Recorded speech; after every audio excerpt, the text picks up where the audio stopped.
네, 취업 전쟁에 힘겨워하는 우리 청년들에게도 현명하고 가슴 따뜻한 멘토가 필요합니다. 그래서 네. 준비한 시간 멘토에게 듣는다 시간이죠. 자, 오늘 이 시간에는요, 이 다양한 경험 그리고 열정을 기본으로 이야기해 주실 인키움의 조재천 대표님 모셨습니다. 네, 반갑습니다. 어서 오세요. 반갑습니다. 반갑습니다. 네. 반갑습니다.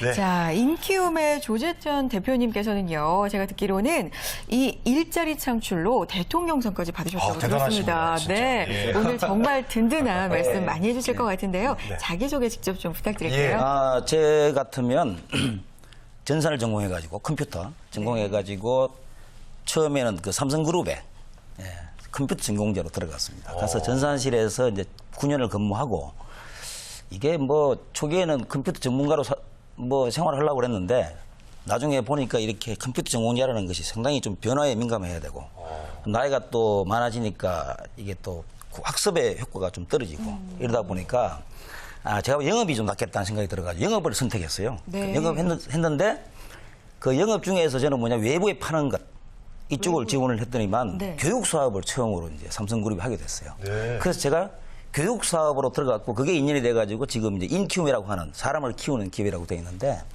그 인키움의 대표가 된 거죠. 근데 저는 이제 불리고 싶은 게 뭐냐면 조재천이라는 사람이 한 멘토라기보다도 저는 사실은 10년 전에 단돈 500만 원으로 시작을 해가지고 교육기업으로서 100억 대의 회사를 만든 경영자로 불리기를 사실 더 원합니다.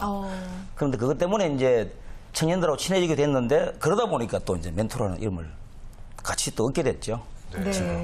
자, 굉장히 또 열정적인 분으로 또 알려져 있고요. 네. 제가 듣기로는 간판을 이렇게 몸에 걸고요.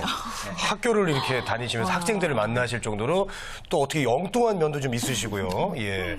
왜 그런 일을 하셨는지요? 사실 그 교육계의 회사로서 100억 대를 만들었다면 적지 않은 회사잖아요. 그죠? 대단한 그렇죠. 거죠. 그럼에도 불구하고 저희 회사를 지원하는 학생들은 서울에 있는 상위권 학생들이 오긴 지원은 하는데 전혀 준비를 안 하고 와요. 예를 들어서 아주 우수한 대학에 국어를 전공한 친구가 왔는데 한자를 전혀 모른다거나. 그래서 이 중소기업에 오는 사람들은 이렇게 준비를 안 해도 되는구나라고 생각을 하고 오겠다라는 생각을 들어가지고 이걸 어떻게 하면 바꿔봐야 되겠다.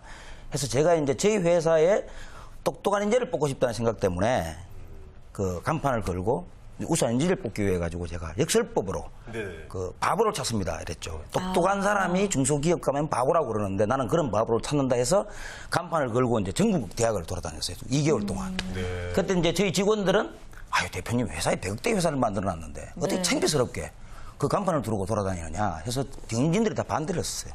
연판장을 돌리고 회사에서. 그럼에도 불구하고 제가 이제 전국을 돌았는데 그것 때문에 저희 회사의 인지도 그다음에 저희 또 이제 어떤 그 경영관 이게 그냥 알려지고 언론을 타게 되면서 그 이후에 저희 회사의 어떤 그 레벨업 또는 그 지원자들의 이 어떤 수준이 굉장히 이제 도약하게 되는 이런 계기가 됐죠. 그래서 이제 그 일을 계기로 이제 그렇죠. 좋은 인재들도 많이 뽑으시고. 갑자기 이제 그것 때문에 저는 대통령상을 생각하지도 않은 건데 그것이 청년들한테 어떻게 보면 많은 좀 정신적인 충격을 줬나 봐요 이게. 그래서 그 부분이 이제 정부에서 좀 높이 사주셨나 봅니다. 그래서 갑자기. 자, 중소기업의 일부러 제발로 찾아갈 수 있는 바보를 찾습니다. 이렇게 역설적으로 하신 거잖아요. 그 부분이 사실 정말 충격이 좀 됐을 것도 같은데. 저도 좀 자, 별명이 바보인데. 진짜 바보 말고요. 네, 그렇죠. 알겠습니다. 진짜 바보. 여보세요. 진짜 바보. 근데 진짜 바보라는 얘기예요, 지금? 네, 오늘 주제 얼른 말씀해 주시죠. 네. 제가 요즘 이제 그 이후로 대통령상을 받고 난 다음에 우리가 보통 왜 아침에 길을 청소하는 아이들이 초등학교 아이들이 칭찬받기 위해서 하잖아요. 이렇게. 그렇죠. 하는데 어느 순간 뭐냐면 처음에는 칭찬받기 위해서 사람이 왔다 갔다 하면 청소하다가 없어지면 들어가 있다가 이렇게 이제 볼 때만. 칭찬 네. 했는데 그것을 자꾸 하다 보면 마을이 깨끗해지잖아요. 거기에 나중에 이제 본인이 이제 사명이 생기고 깨끗함을 알게 돼서 하는데 제가 저작년에 대통령상을 받고 그 다음에 이거 상까지 받은 사람이 이래서 되겠느냐 해서 제가 이제 드디어 작년에는 자전거를 타고 전국을 돌았잖아요. 자전거를 타고 열흘 동안에 938km를 갔다가 하루에 100km씩 자전거를 타고 대학 가서 특강을 하고 학생들과 간담회를 하고 이러다 보니까 애들이 지방 아이들이 왜 이렇게 취업을 못하는가 하는 부분을 이제 어느 정도 제가 얘기를 이제 감을 잡게 됐지요 그거를. 그런데 보니까 제가 가장 방송 중에서 특히 메인 방송사의 뉴스 중에서 제일 제가 불만을 받는 그 뭐라고 그러죠? 인터뷰가 나오는 게 있어요. 예를 들면 기자가 나와가지고 여러분 이것이 현실입니다. 원래 취업 현실입니다 하는 게 있어요. 그게 뭐냐면 하나가 나와요. 저는요, 원래 벌써 100군데의 원서를 냈습니다. 저는 다 떨어졌어요. 뭐 이렇게 얘기를 하잖아요. 어떤 기분 드세요, 그때? 100군데 지원해서 100군데 지원했는데 떨어졌다. 정말 기자는 절망했겠다. 뭐 그러잖아요. 이런 생각도 들고요. 요새 정말 취업률 어렵습니다, 이러잖아요. 너무 저는- 심각하구나. 네. 저는 받은 이래요. 당연히 떨어져야지. 당연히 떨어져야지. 100군데를 넣는 아이가. 한번 생각해 보세요. 학교에서 내가 여자 애인이 없다. 저 남자기 때 여자를 비유를 할게요. 네네. 애인이 없다 그럴 때 애인 하나 잡기 위해서 아무 여자나 여학생 지나가도록 막 편지를 뿌려 이렇게. 너 내하고 사귀달라고 편지 뿌리면 소문이 어떻게 납니까? 저놈은 껄떡새야. 바람둥이. 바람둥이야. 네. 저 친구 사귀지 마.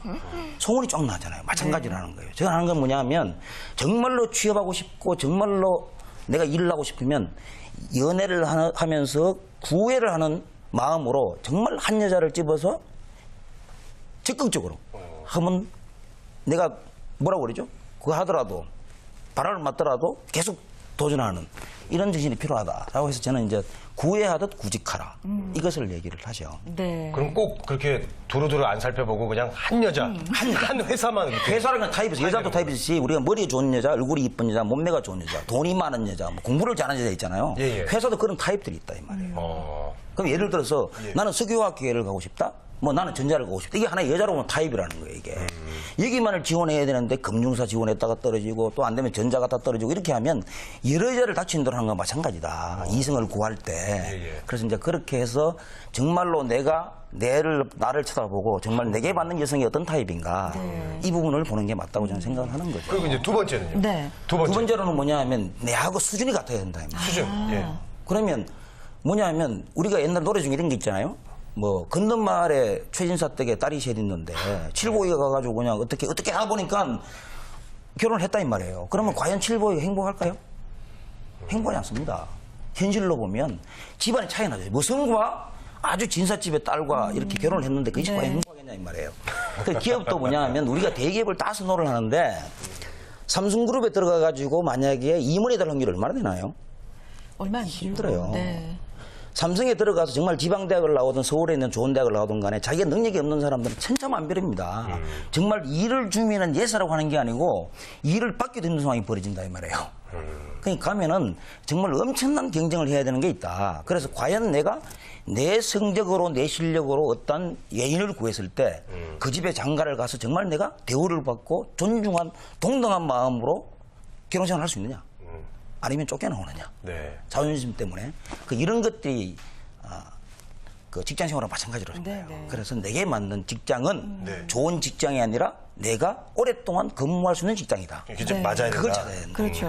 자, 1번, 2번 들었고요. 두 번째. 예. 세 번째, 네 세 번째 번째. 이어서 네. 들어볼까요? 계속 얘기를 할까요? 예, 예. 네네. 자, 그러면 우리가 이제 그 준비를 잘 해야 되는데 그럼 예. 그게 준비를 해야 되잖아요.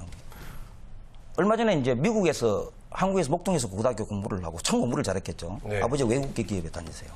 그 이 친구를 미국으로 이제 중요한 그 우리 말하는 아이비리그로 이제 유학을 보냈단 말이에요. 한국으로 돌아왔어요. 돌아왔는데 20군데나 떨어졌습니다. 왜 그러냐 20군데나 떨어졌는데 뭐 제가 이렇게 물어봤어요. 들고 와서 제가 20군데나 떨어졌습니다. 이렇게 좋은 대학을 나왔는데 친환행하고 LG화학을 들고 왔습니다. 제가 물어봤어요. 친환행 위치가 어디야? 본사가 어디 있어? 모르겠는데요. 어떻게 그걸 모르고 가냐. 그 집을 완전히 뒤져라.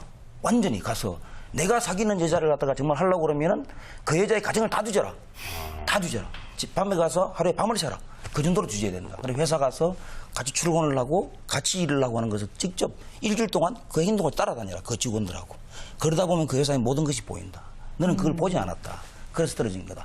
제가 그렇게 얘기를 해줬더니만 다음 세 군데 학교 가려고 했어요. 그래 입사를 해서 저한테 이렇게 자기 회사에 맞는 제품을 보내왔죠. 집으로. 네, 그런 일도 있었어요. 그렇군요. 예. 좋아하는 여자를 그렇게까지 따라다니고 집요하게 하면은 스토커로 오인받을 수 있겠지만 그렇죠. 기업을 상대로 하면은 사랑하죠. 상당히 사랑하죠. 성공할 수 있을 것 같아요. 예. 그렇죠? 내 사심이 좋다고 하겠죠. 맞아요. 예. 자, 오늘 좋은 말씀 많이 해주셨는데요. 네. 마지막으로 구직자분들에게 힘나는 한 말씀 부탁드립니다. 사실은 뭐 드릴 말씀이 많은데 시간이 네. 없어가지고 제가 예. 뭐 마지막으로 제가 이런 얘기를 Do First Dream Next라는 게 저희 말이에요. 네. 꿈꾸지 마라. 미래를 꿈꾸지 말고 지금 내가 당장 앞에 있는 것을 해결해라. 그러면은 내가 꿈꾸는 세상은 나도 모르는 사이 앞으로 와 있다. 그래 지금 닥쳐져 있는 것. 새로운 걸 뭘 하려고 그러지 말고 이미 내가 갖고 있는 것을 어떻게 정리를 잘해서 이것을 나의 경쟁력으로 만들어가는 것. 그게 바로 Do First라고 생각을 합니다. 있습니다. 네, 네, 알겠습니다. 자, 자, 멘토에게 듣는다. 오늘은요, 구애하듯 구직하라, 연애하듯 구직하라라는 주제로요, 인키움의 조재천 대표님과 좋은 말씀 나눴습니다. 오늘 말씀 고맙습니다. 네, 좋은 말씀 감사합니다. 맞습니다. 예.